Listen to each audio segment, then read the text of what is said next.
Last week, I'm reading the Wall Street Journal, and wildly enough, an article caught my eye. It said the top 10 reasons new businesses fail. And I was like, wow, what a great article. And I went through each of them. There are 10 reasons.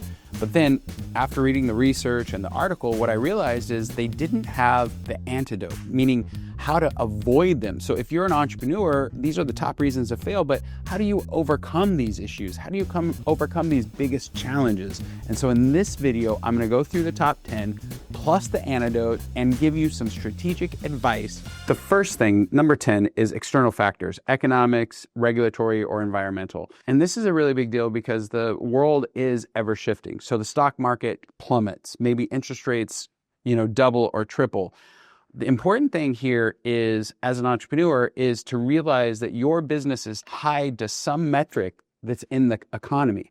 If you're in real estate or construction or mortgage, interest rates, your business is very sensitive to interest rates. And so you just have to know that. I have a good friend, he runs a $400 million residential home services company. They do concrete. And guess what? When they have interest rate problems and people stop buying homes, they've got 1,200 employees. They got to shift.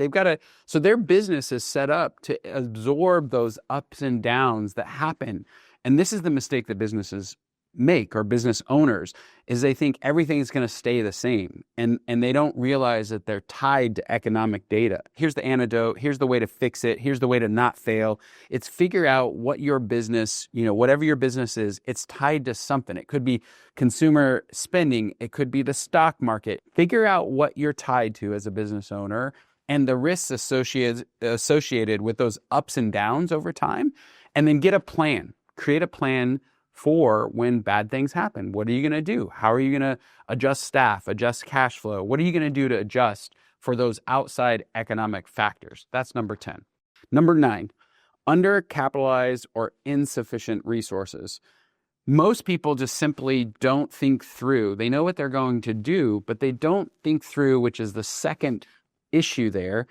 What kind of resources am I going to need as a business owner in order to accomplish that goal? So not only do you want to make a plan, and it's really important, in fact, making a plan is on this list, but then you have to think through, who do I need on my team? What resources are required? And, really, I like to ask the question of hey, in an ideal world, who do I need in order to win? Who do I need on my team in order to make this happen? Or what resource do I need? Maybe it's a coach, maybe it's a consultant, maybe it's a friend who has a special skill set.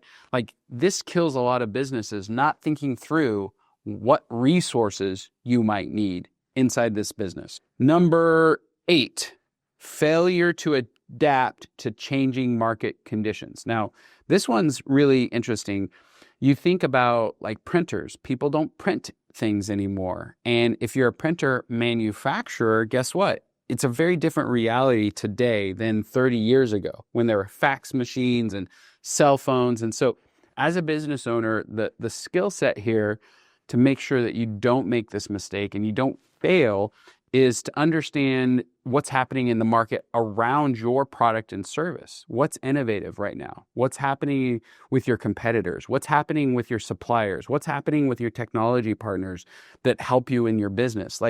You just have to have your finger on the pulse of everything out there in the marketplace, including competitors. I have a list, an Excel spreadsheet of thousands of competitors, what they're offering, what their pricing is, who their founder is, what their main focus is for clients. I just have that list because I want to know what my marketplace looks like. You should too. Operational inefficiencies and poor execution. That's number 7. And the way I want you to think about this is poor execution is as a sales guy, I make promises to my customers all the time. And those promises you actually have to deliver. And so the delivery is the execution. Marketing people are out there talking to people about what your product and service is. Salespeople are actually making promises. And then delivery people are fulfilling on those promises. And what happens for a new entrepreneur, they get busy, they got too many things going on, and so they fail to deliver on their promises. And that is a really big deal because customers talk, repeat customers are really important to a business. And so you just have to be clear Are you making promises, and are you delivering on those promises? And it's a really big deal. Okay, strong competition or saturated market. I love this story. When I was a kid, my economics teacher had to drive to Sacramento in order to get a hot tub. So in 1980, you couldn't buy a hot tub in Northern California. You had to come to the city, the California's capital, Sacramento, in order to get a hot tub. And he thought, that sounds like a bad idea. We should just open a store. And so he was first to market, and he had a fantastic model and eventually opened 8 different, hot tub stores in Northern California. And now I was just home a couple months ago and I realized there was like 20 hot tub stores. Well, in the beginning, he was printing cash because he was brand new. There was nobody else that was open.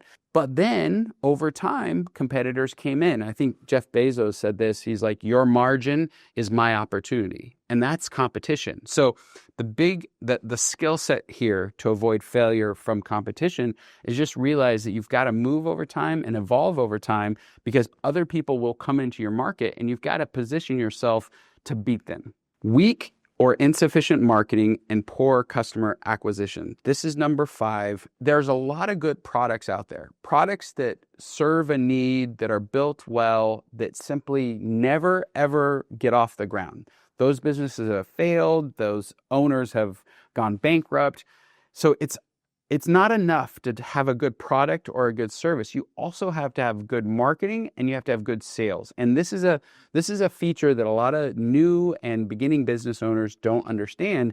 Like, just having a good product isn't enough. You have to have good sales and good marketing, and it's a really big deal. And when I say good, you've got to reach your ideal client with the right message so they want to jump over the table and buy your service or product, and then you have to deliver for them. That's what I'm talking about when I mean good marketing and good sales. Ineffective leadership or ineffective management. Now, here's the challenge. As a business owner, you think, oh, I'm just going to pay somebody to show up to work for you. But the reality is that's not how business works. You've got to create a culture that others want to help you envision and take your vision for the future and make it come to life.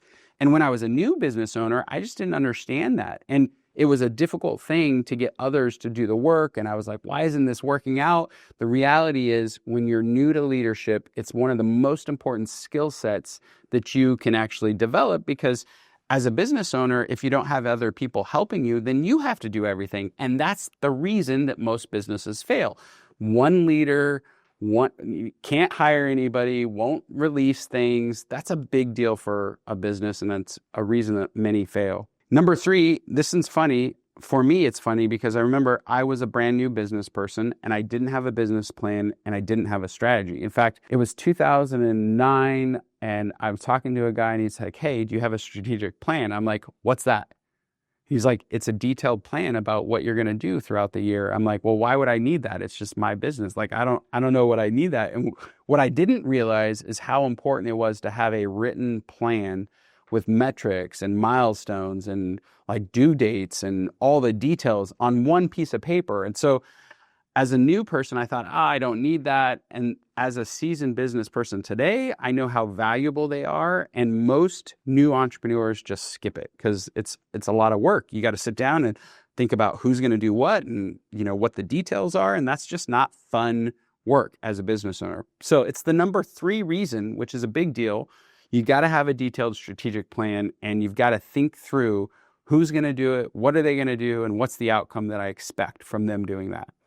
Number 2, no demand or insufficient market for your product or service.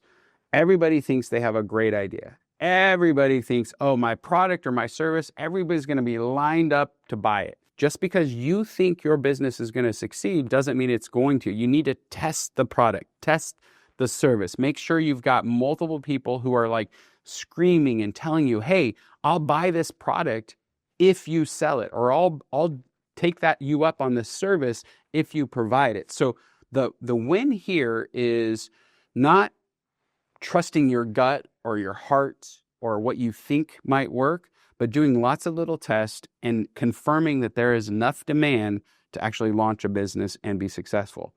The number 1, and this is really crazy, The number one reason that most businesses fail is because they run out of cash. The antidote here is pretty simple. Whatever you expect, however long you expect it to take to launch a business or be successful in business, multiply it by 2 or 3 times. So if you think in 2 years you're going to be successful, it's probably going to take you 4 years. If you think you need 100 grand to actually start that business, it's probably going to take you $200,000 or $300,000. So the mistake that people make here is they underestimate the cash that the business is going to need to actually start, and they underestimate the time that they're going to start generating sales to create cash flow.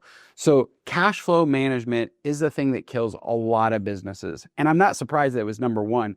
I know in our life, it's almost killed me 3 times. So what you have to do is have a really good cash flow plan, have 2 to 3 times the money you think it's going to take in the bank. And then the third thing is actually do some market research. And no, I'm not saying go to ChatGPT and do deep research. I mean, find 3 or 5 other businesses that are very similar to yours and just ask them, hey, how much money did it take to start? How long did it take? Get some real world data and then just expect to double it, because the reality is it always takes longer and it also always costs more than you expect. So these are the top 10 reasons. The number one thing to ensure that your business doesn't fail is having a mindset of commitment. And here's the thing.